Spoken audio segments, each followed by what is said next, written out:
Now, it's appropriate to briefly talk again about mutations. This was one of our mechanisms of evolution.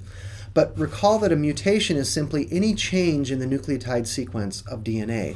So now that we know a little bit more about DNA, you can see that a change in, for example, the second position here, recall that the second position always is going to change the amino acid.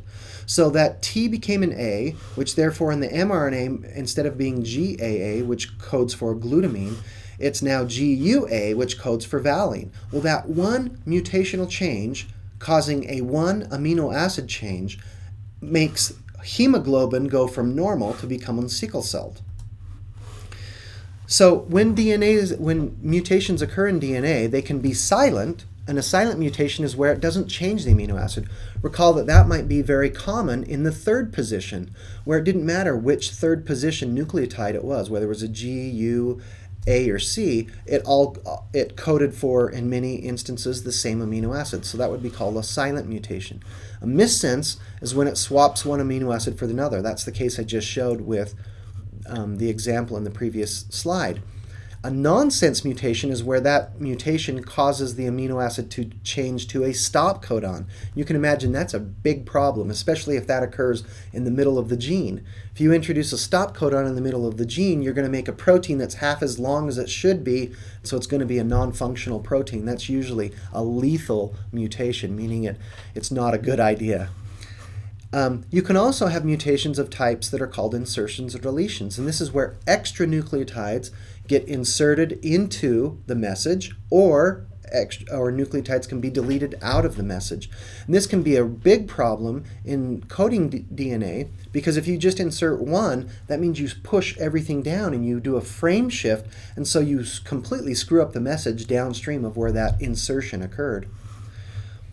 Other types of mutations in DNA are translocations, which is where one chunk of DNA moves to another part of the chromosome. Inversions, where you have a chunk of DNA that gets turned around and then reinserted in the same place. And even chromosomal changes like non-disjunction events and even polyploidy, where you're copying multiple copies of chromosomes. So these are all types of mutations, but for the most part we mostly look at substitutions, insertions, and deletions. Now, mutations are a process that occurs naturally, okay?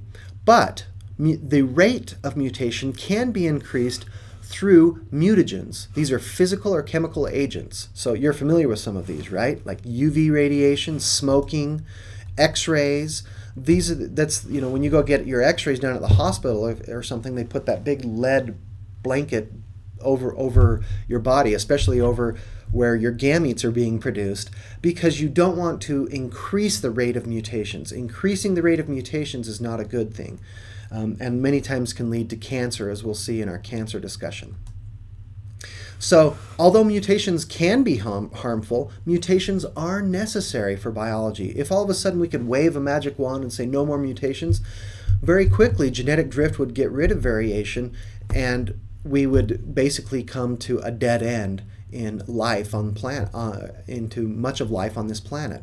So we want to have variation in biology, and mutations are the ultimate source of all diversity in the living world.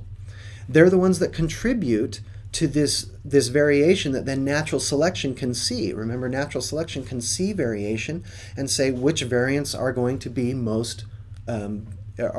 which variants are most adaptable, right, are going to survive better, and you start to have evolution that happens. And so mutation is an important part of evolution and biology. And so just remember, not all mutations are bad, right?